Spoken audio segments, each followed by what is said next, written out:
खिनाई कले लटका बन जाए, खिनाई कले लटका बन जाए, जन्म तही तेरो अंग छूटो, जन्म तही तेरो अंग छूटो, देखत ही मिट जाए, देखता ही मिट जाए,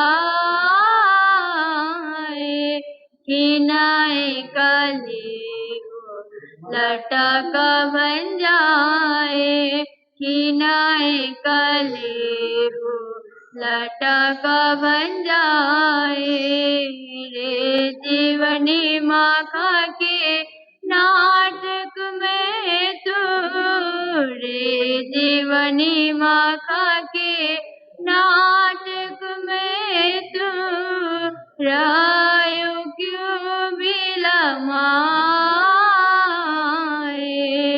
रायो क्यों बिलमाए,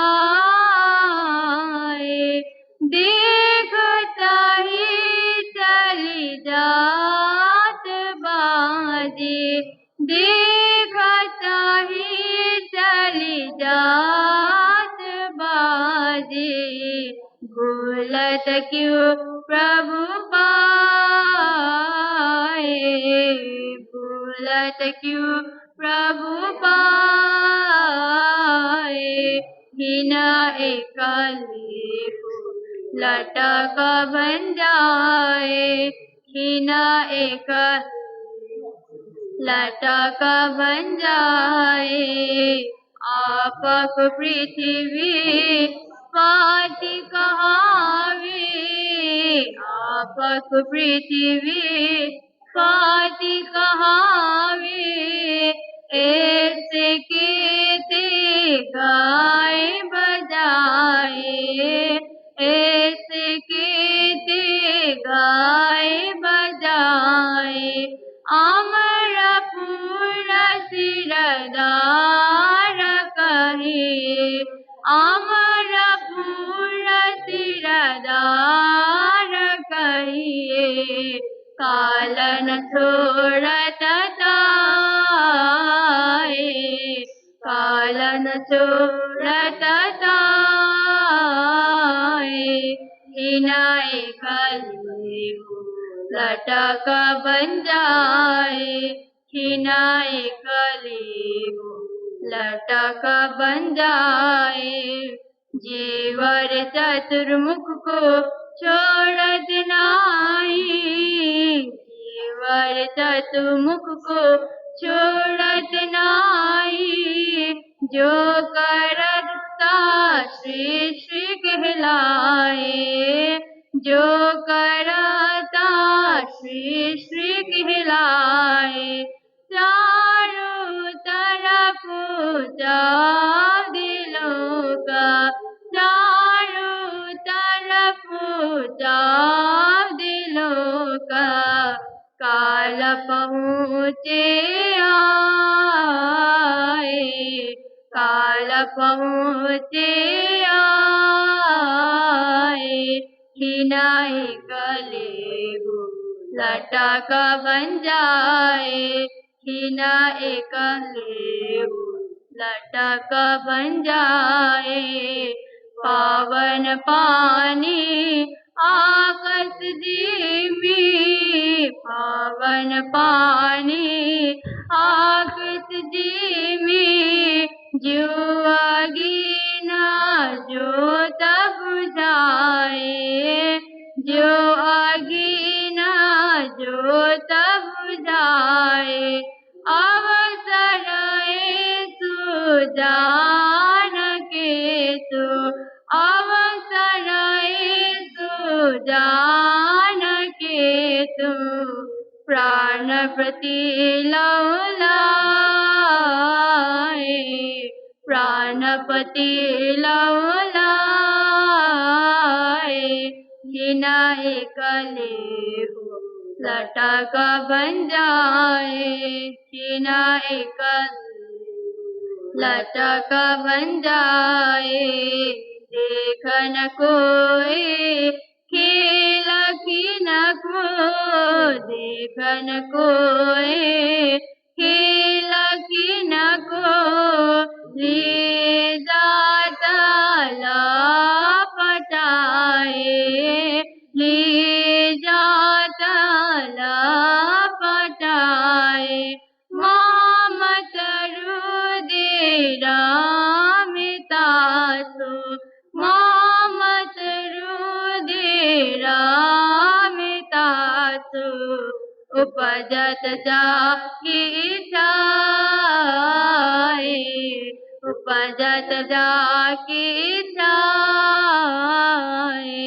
हिना एकले लटक बन जाए खीना एकले हो लटक बन जाए जनमत ही रो अंग छूटो जनमत ही रो अंग छूटो। बोलो श्री कृष्ण कन्हैया लाल की जय।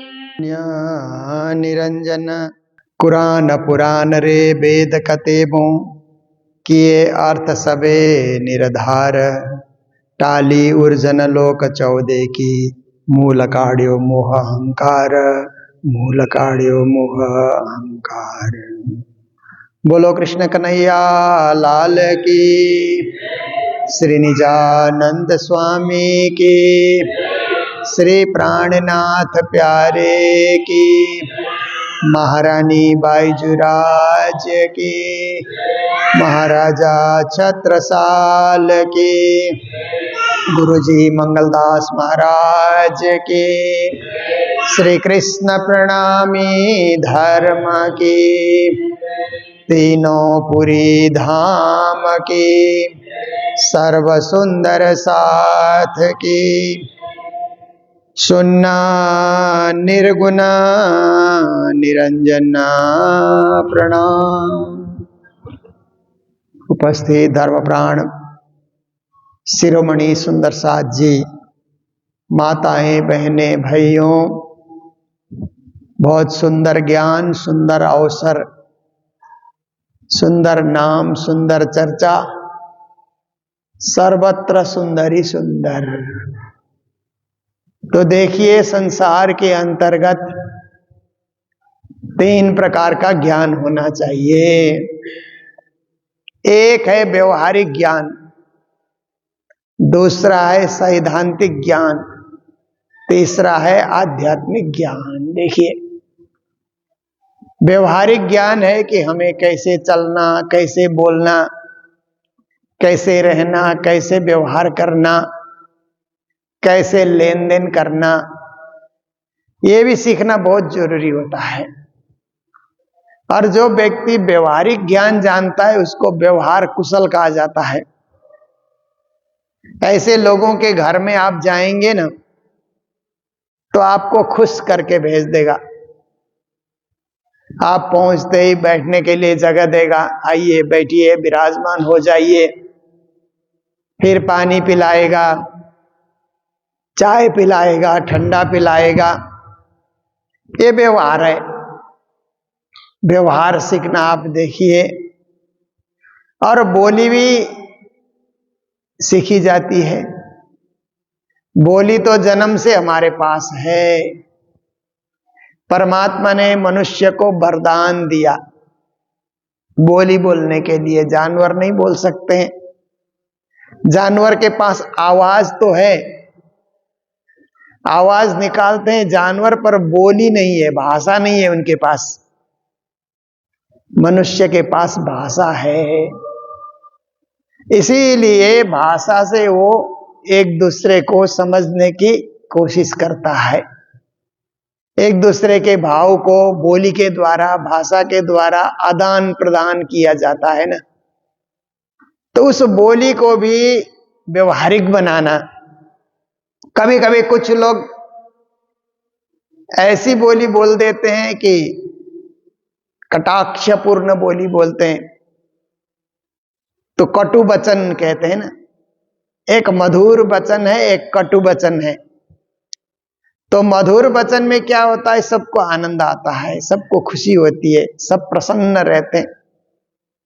कटु वचन में सबको दर्द होता है, सब कष्ट पाते हैं और सब में मनोमालिन्य बढ़ता है।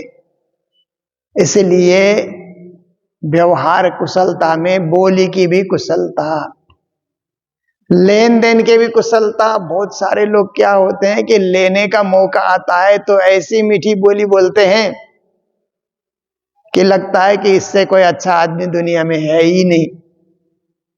जब देने की बारी आती है, लौटाने की बारी आती है, विशेष करके जो लोग लोन लेते हैं ना, लोन मांगने आते हैं ना, हमें कर्ज दीजिए, कुछ पैसा सापट दीजिए, तो जब आएंगे तो ऐसे मीठी मीठी बोली, ऐसा सुंदर व्यवहार उनका, गए तो गए, फिर कभी लौटाने आएंगे नहीं, और कभी रास्ते में मिल गए तो आप पूछेंगे क्या बात है भाई, आपने तो 3 महीने में लौटाने की बात की थी। तो कटु वचन बोलने लगता है, बदल जाता है। पर व्यवहार कुशल आदमी होगा तो कहेगा कि हम कोशिश कर रहे हैं, जल्दी हम लौटाएंगे, हम मेहनत कर रहे हैं। व्यवहार कुशल आदमी का स्वभाव कुछ और होता है। जो केवल किसी का धन हड़पने में लगा है, उसका व्यवहार कुछ अलग होता है। तो चलने में, बोलने में, खाने में, पीने में, लेने में, देने में कुशल बनना और स्वभाव को सरल बना करके रखना। फिर उसके बाद देखिए कि व्यवहार कुशल तो हो गया, व्यवहार का बोध हो गया, पर सिद्धांत का भी बोध होना चाहिए कि हमारा सिद्धांत क्या है, हमारा प्रिंसिपल क्या है। अंग्रेजी में प्रिंसिपल बोलते हैं ना सिद्धांत को। मैं किस सिद्धांत को मान करके चल रहा हूं। कभी कभी क्या होता है कि अपना सिद्धांत नहीं होता है तो लोग जो बोलते हैं उसको यस यस करते हुए चलता है, क्योंकि उसके पास अपना कुछ विचार नहीं है, अपना कुछ विवेक नहीं है। इसलिए कुछ लोग उसको बोलेंगे ये सही है, बोलता है हाँ ये भी सही है। कुछ लोग बोलेंगे ये सही है, तो हाँ उसको भी सही है। पर अपने पास सिद्धांत है तो क्या सही है, क्या गलत है, क्या करना है, क्या नहीं करना है, इसका हमें खुद निर्णय अपने आप में लेने का मौका मिल जाता है। इसीलिए हमारा सिद्धांत है प्रणामी सिद्धांत। इस प्रणामी सिद्धांत में हम बचपन से संलग्न हैं। इसलिए कहीं भी जाते हैं तो प्रणामी सिद्धांत के विपरीत कोई बातें करे तो हम सहन नहीं करते, और प्रणामी सिद्धांत के विपरीत कोई खाद्य खिलाना चाहे तो हम खाते ही नहीं है। प्रणामी सिद्धांत है हमारे पास, हमारे गले में कंठी है। गले में कंठी बांधना ये भी सिद्धांत है, क्योंकि गले में कंठी बांधने से अपवित्र चीजें गले से नहीं निकलना है। ये साक्षी है, कंठी साक्षी है कि हमें कभी भी अपवित्र चीज और सिद्धांत से परे की चीज को नहीं निगलना है। निगलना है तो सिद्धांत के अंदर रह करके, महाप्रसाद और चरणामृत पा करके, परमात्मा का प्रसाद समझ करके भोजन करना है।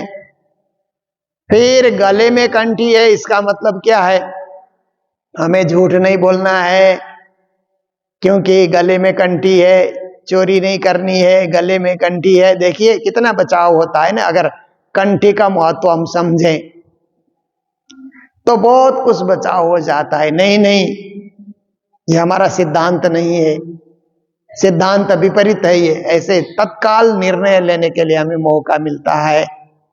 इसीलिए सिद्धांत निष्ठ होना, सिद्धांत कुशल होना, ये भी बहुत जरूरी है।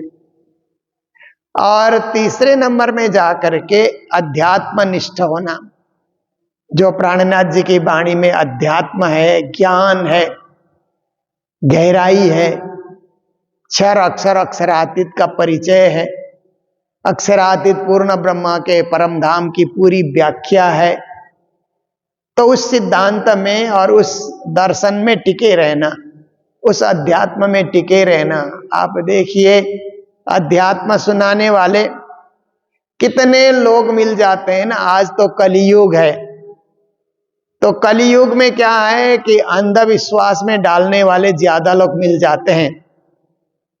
कल ही आपने टीवी में देखा होगा कि एक व्यक्ति ने वो हैंड पंप से पानी निकाल करके ये अमृत जल है बोल के लाखों लोगों को बुला कर रखा था कि 5-7 हैंड पंप उसने अपने आश्रम के आगे गाड़ दिया और उससे पानी निकलता है। हैंड पंप से तो पानी निकलता ही है, उस पानी को पियो, सारा रोग दूर हो जाएगा, सारा दुख दूर हो जाएगा।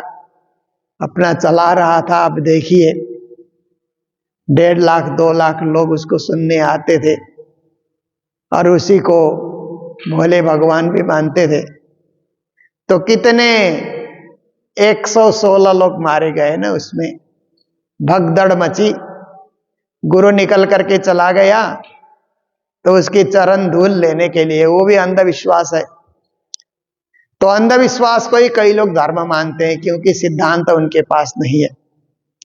कई लोग रूढ़िवाद को धर्म मानते हैं, कई लोग आडंबर को धर्म मानते हैं, कई लोग कुप्रथा को धर्म मानते हैं, कुरीति को धर्म मानते हैं, कई लोग छुआछूत को धर्म मानते हैं, कई लोग जाति पाति वर्ग वर्ण को धर्म मानते हैं। पर प्राणनाथ जी ने कहा धर्म है अध्यात्म, धर्म है दर्शन, धर्म है समर्पण, धर्म है परमात्मा के साथ अनुराग, परमात्मा की भक्ति।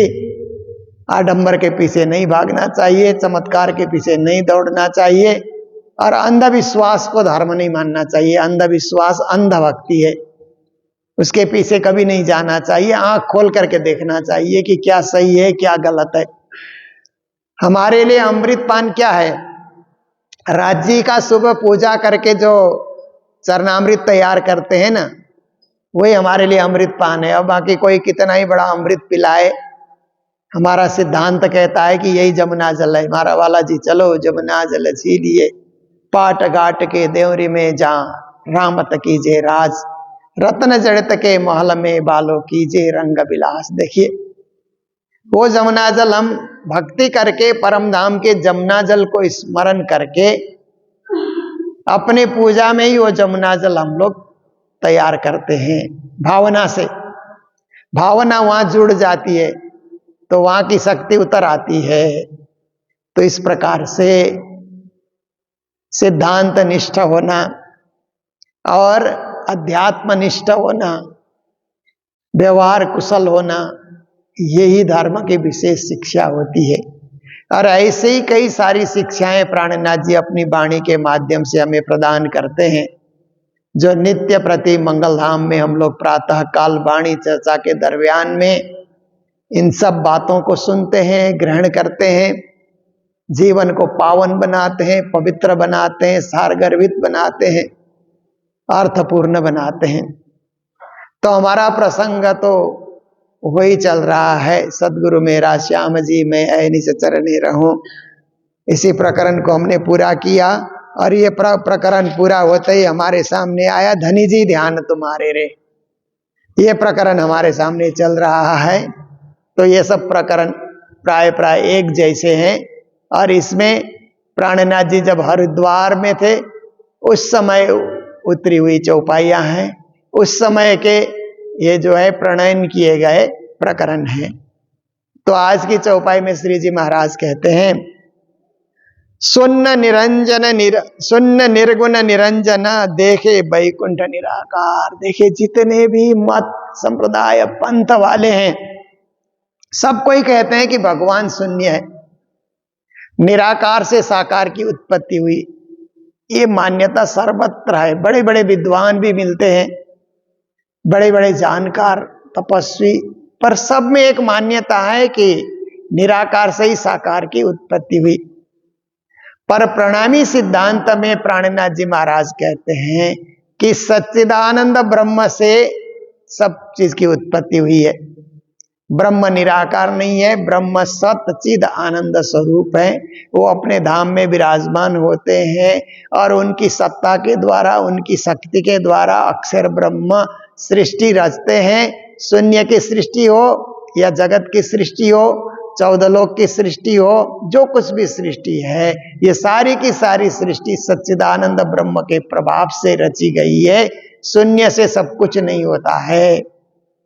पर कुछ लोगों का मानना ही ऐसा है कि शून्य से सब कुछ हो रहा है, निर्गुण से सब कुछ, निर्गुण से सगुण कैसे होगा? जहां गुण ही नहीं है, गुण रहित को निर्गुण कहा जाता है, तो वहां गुण कहां से आएंगे? नहीं से है कि उत्पत्ति तो होती नहीं है ना। भाषा ही नहीं है तो भाषा की उत्पत्ति कहां से होगी? अनाज ही नहीं है तो अनाज की उत्पत्ति कहां से होगी? आप देखिए, हवा ही नहीं है तो हवा की उत्पत्ति कहां से होगी? कुछ तो होना चाहिए ना। निराकार और शून्य से कहां से उत्पत्ति होगी? निर्गुण से कहां से उत्पत्ति होगी? प्राणनाथ जी महाराज उन सबको जवाब दे रहे हैं हरिद्वार में। देखे वैकुंठ निराकार, और बहुत सारे लोग वैकुंठ को मानते हैं, विष्णु भगवान को मानते हैं। वैकुंठ तो साकार धाम है, उसको साकार कहा जाता है ना। साकार ब्रह्म का साकार धाम, ब्रह्मा विष्णु महेश और नारायण भगवान को साकार ब्रह्म माना जाता है, तो साकार ब्रह्म के धाम को भी साकार धाम कहा जाता है। पर उससे परे की बात जब आती है तो सबके सब विद्वान कहते हैं वैकुंठ से परे निराकार है, 14 लोक से परे सब निराकार ही निराकार है, आगे कुछ नहीं। पर प्राणनाथ जी कहते हैं निराकार के पार थे 3 पार के भी पार। प्राणनाथ जी का सिद्धांत बोलता है कि निराकार में अटके न रहो, उससे भी परे, उससे भी परे ब्रह्म की खोज करो, पर ब्रह्म की खोज करो। क्योंकि एक जगह जाकर के आराम नहीं करना चाहिए, खोजी का कोई अंत नहीं है। नित्य खोजे चरनी चढ़े, नए नए करे विचार। श्री जी कहते हैं कि खोजी करते हुए सीढ़ी चढ़ो। खोजी करके वहीं के वहीं व्यक्ति बैठा हुआ है तो कहीं पहुंचेगा नहीं, सीढ़ी चढ़ते जाओ, आगे सीढ़ी चढ़ते जाओ, खोजी करते जाओ। जैसे बच्चा पढ़ता है तो कैसे क्लास चढ़ते जाता है ना, केवल स्कूल जा रहा है तो वो पढ़ रहा है ऐसा कभी मानना नहीं चाहिए। क्लास चढ़ रहा है, पहली से दूसरी, दूसरी से तीसरी, चौथी, ऐसे करते हुए क्लास बढ़ाते जा रहा है तो बच्चा पढ़ रहा है मानना चाहिए। कोई व्यक्ति खोजी कर रहा है और निराकार में ही अटक गया तो उसने अच्छी खोजी की, ऐसा नहीं मानना चाहिए। उससे परे क्या है, उससे आगे क्या है? जैसे वैज्ञानिक लोग हैं ना, सौर मंडल की खोजी करते हैं ना। आज विज्ञान क्या खोज रहा है कि जैसे पृथ्वी में मनुष्य हैं, जीव जंतु जीते हैं, ऑक्सीजन है, हरियाली है, पानी है, ऐसा कोई प्लानेट है कि नहीं?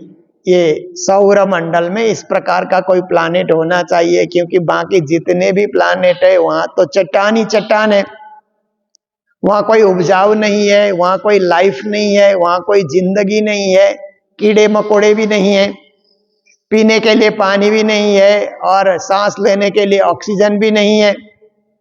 पर पृथ्वी में सब कुछ है।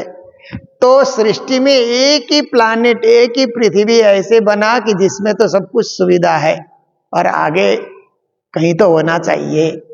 इसकी खोजी चल रही है और कई कई वैज्ञानिकों ने कई प्लानेट में पानी होने का पता भी लगाया, कई जगह जीव होने का पता भी उन्होंने लगाया है, उसकी खोजी चलती है।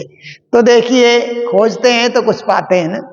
वैज्ञानिक लोग तो प्रत्यक्ष बात से खोजी करते हैं, धार्मिक लोग सैद्धांतिक बात से खोजी करते हैं कि हम सिद्धांत, हमारे ऋषियों ने, मुनियों ने, गुरुओं ने, महापुरुषों ने बताया तो उसको हम मान जाते हैं, हम सिद्धांत से मानते हैं। पर विज्ञान मात्र सिद्धांत से नहीं मानता, वो प्रत्यक्ष उदाहरण से ही वो मानता है। सबकी अपनी अपनी मान्यता है। तो देखिए, प्राणनाथ जी कहते हैं कि निराकार से परे भी खोजी करो। अक्षर पार अक्षरातीत, प्रेम प्रकाश्यो पार के पार। अक्षर से परे अक्षरातीत रहते हैं, पर अक्षरातीत को पाने के लिए प्रेम लक्षणा भक्ति चाहिए। कर्म करके, उपासना करके, योग करके, ज्ञान की चर्चा करके अक्षरातीत को पाया नहीं जाता। हृदय में प्रेम प्रकट करना होगा, प्रेम के मार्ग से चलना होगा। प्रेम पंथ से आकर के हम प्रेम से शीश झुकाएंगे। गुरुजी ने प्रार्थना पुष्पांजलि में लिखा ना, प्रेम पंथ के पथिक बनना पड़ेगा और प्रेम को ही लक्ष्य बना करके भक्ति करनी होगी, तभी अक्षरातीत के उस दिव्य परम धाम का अनुभव होगा, दर्शन होगा, पहुंच होगा। इसलिए प्रेम सर्वोपरि है, सबसे परे, सबसे ऊंची प्रेम सगाई कहते ना, सूरदास का भजन है ना। सूरदास भी पहुंचे हुए संत थे, तो उन्होंने कहा दुनिया में सबसे बड़ी सगाई, सबसे बड़ा संबंध क्या है? प्रेम का संबंध है। दुनिया में भी आप देखिए कि कई लोग सगे संबंधी होते हैं ना, रिश्तेदार कहते हैं ना, रिश्तेदार होते हैं, पर कोई कोई लोग मित्र बन जाते हैं। मित्र बनना है प्रेम का संबंध, रिश्तेदार बनना है पारिवारिक संबंध। बखत आता है तो रिश्तेदार काम नहीं आते, मित्र काम आता है। मित्र बड़ा सहयोग करता है, तो देखिए प्रेम का रिश्ता कितना ऊंचा होता है कि जिसके साथ हमारा कोई पारिवारिक लेन देन, पारिवारिक संबंध नहीं है, परंतु बखत पे मेरा साथ दे रहा है, बखत पे मुझे सहयोग कर रहा है। तो संसार में भी प्रेम की सगाई ऊंची होती है, और भक्ति मार्ग में भी प्रेम की भक्ति सबसे ऊंची भक्ति होती है। इसीलिए अब लोग सुबह सुबह सेवा पूजा करते हैं ना, वो प्रेम लक्षणा भक्ति है। राज्य को याद करके, राज्य के लिए वस्त्र चाहिए, राज्य के लिए चंदन चाहिए, राज्य के लिए भोग चाहिए, राज्य के लिए अगरबत्ती चाहिए। देखिए ये प्रेम है ना। कहीं भी हम लोग जाते हैं तो अपने लिए खरीदते हैं, तो राज्य के लिए भी खरीद लेते हैं, राज्य के लिए भी कुछ ले करके जाना चाहिए। कुछ नहीं ले जा सके तो भोग के लिए फल लेकर के जाएं, ड्राई फ्रूट लेकर के जाएं, कुछ क्यों ऐसे जाएं? वो प्रेम है। प्रेम उदय होता है तो राज्य याद आते हैं, प्रेम छुप जाता है तो रिश्तेदार याद आते हैं, परिवार याद आते हैं, बाल बच्चे याद आते हैं, मकान और धन संपत्ति याद आती है। तो प्रेम लक्षणा भक्ति सबसे ऊंची है। पहरियो बागोरे बांधी कमरा। अब श्री प्राणनाथ जी महाराज कहते हैं इस हरिद्वार में आकर के निष्कलंक बुधावतार की पदवी से विभूषित हो चुके हैं।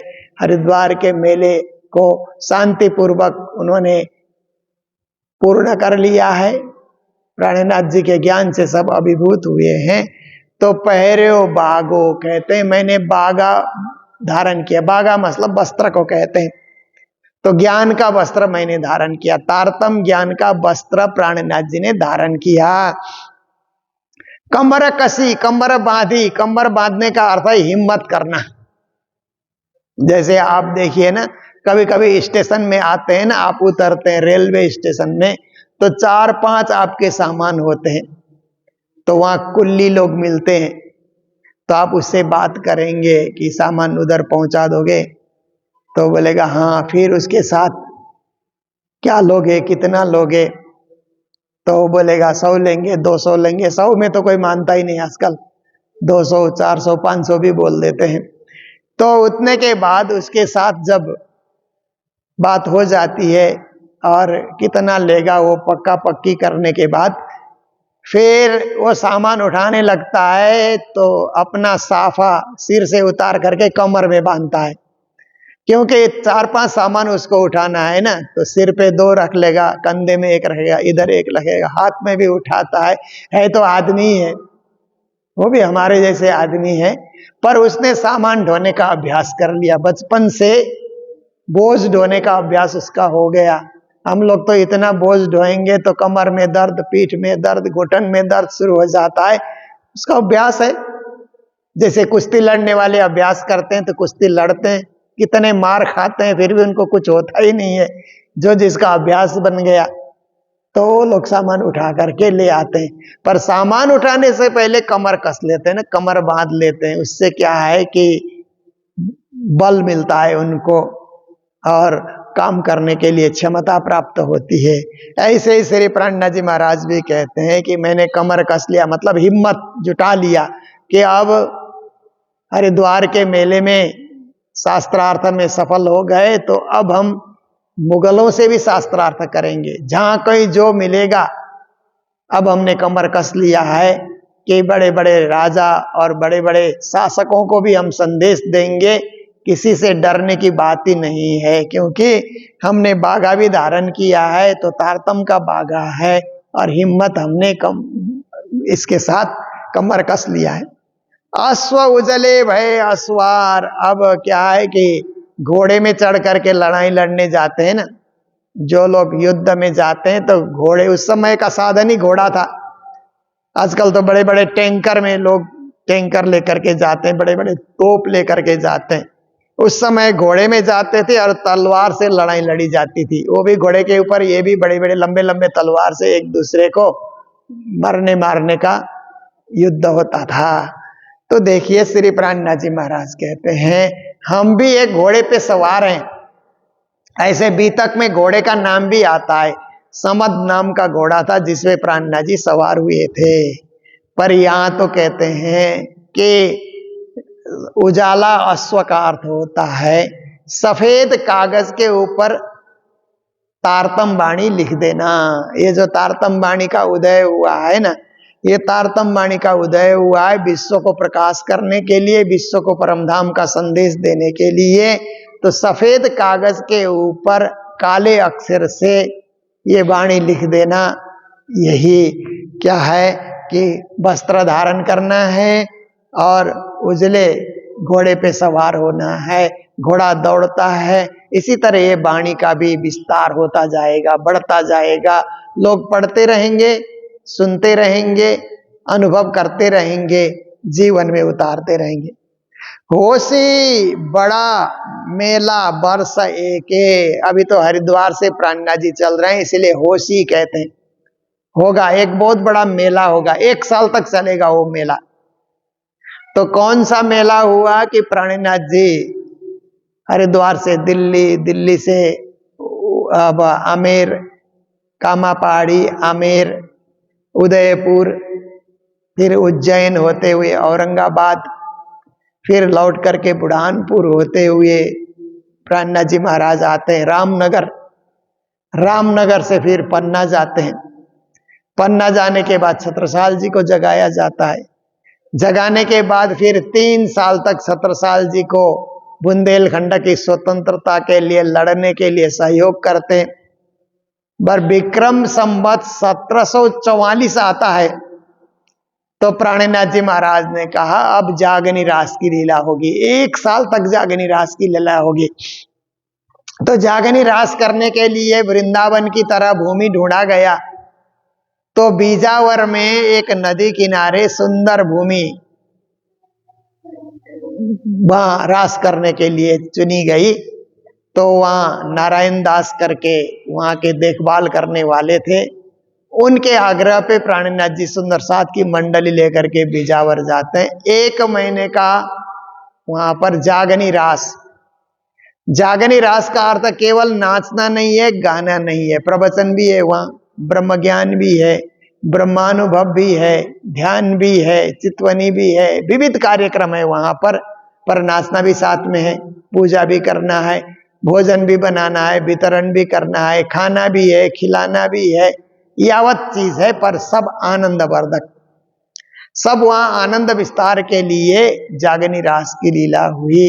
जैसे श्री कृष्ण ने ब्रज गोपियों को रास की लीला दिखाई, ऐसे ही प्राणनाथ जी ने जागनी रास की लीला सुंदर साथ को 1 महीने तक वहां पर दिखाई और लौटकर पन्ना आए।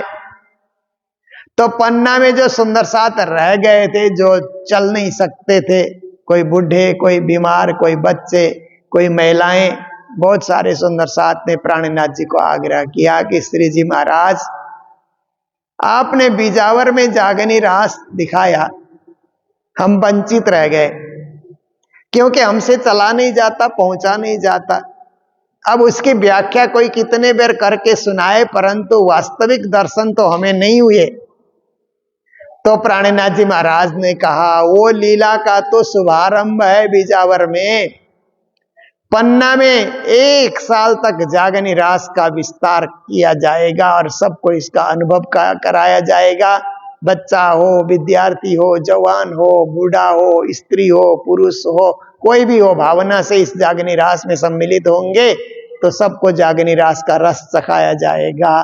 तो 44 के शरद पूर्णिमा से जागनी रास शुरू हुई और 45 के शरद पूर्णिमा तक 1 साल तक जागनी रास की लीला चलती रही। उसके बाद पद्मावतीपुरी धाम में रास शरद पूर्णिमा का महोत्सव वार्षिक महोत्सव के रूप में मनाया जाने लगा। आज भी हम लोग पद्मावतीपुरी धाम शरद पूर्णिमा में जाते हैं तो वहां वार्षिक मेला का आनंद लेने का मौका मिलता है, जागनी रास के दर्शन करने का मौका मिलता है, प्राणनाथ जी की सवारी निकलती है। तो ये क्या है कि यहाँ कहते हैं होसी बड़ा मेला वर्ष के 1 साल तक बड़ा मेला होगा, यही जागनी रास के लिए निश्चित किया। साथ होत सबे तैयार, सुंदर साथ उस जागनी रास में रमण करने के लिए, आनंद विभोर होने के लिए और जीवन को सफल बनाने के लिए सबके सब तैयार हैं। सब तैयार होते हैं तो काम करने में आनंद आता है। आधे लोग तैयार हो, आधे लोग अभी तैयार ही नहीं हुए हैं। यात्रा करने में भी आनंद कब आता है? सब समय से तैयार हो जाएं, तभी यात्रा करने में आनंद आता है। भजन भक्ति करने में भी तभी आनंद आता है, सबके सब तैयार हो। तो यह सारे सुंदर साथ निवृत्त हैं, प्रवृत्ति को छोड़कर निवृत्ति मार्ग को उन्होंने अपनाया। श्री जी के साथ साथ जागनी यात्रा में है, सब समय वो लोग तैयार हैं। तो ऐसे तैयार सुंदर साथ के बीच में जागनी रास लीला करने में प्राणनाथ जी को भी बड़ा आनंद आया। यही चौपाई के माध्यम से हमारे बीच व्यक्त कर रहे हैं। तो यहीं आकर के ये 10 चौपाई का प्रकरण भी पूरा होता है। कल अब दूसरे प्रकरण को हम लोग उठाएंगे। तो आज के दिन मंगलधाम में जो सेवा आई है, राजभोग और भंडारे की सेवा, सिक्किम गैंगटोक 5 माइल निवासी श्रीमती विष्णु माया अधिकारी ने अपनी पोती नातिन तेजस्वी अधिकारी के जन्मदिन के शुभ उपलक्ष्य में अपने पुत्र यादव स्वराज मंजू शर्मा सपरिवार की ओर से ये भंडारे और राजभोग की सेवा प्रदान की है और परिवार के सभी सदस्य यहाँ उपस्थित हैं। तो तेजस्वी का जन्मदिन है तो उनको भी बधाई और सभी परिवार के प्रति मंगल बधाई देते हुए आज के प्रसंग को यहीं विराम दे रहे हैं। बोलो सतगुरु महाराज की, श्री प्राणनाथ प्यारे की, सर्व सुंदर साथ की। पहरियो बागुरे बांधी कमरा,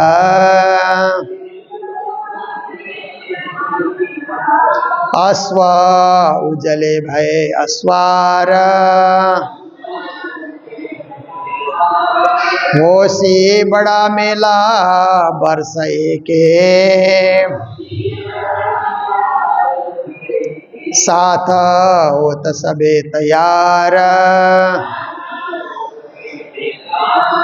साथ होत सबे तैयार। बोलो श्री प्राणनाथ प्यारे की, श्री धाम के धनी की।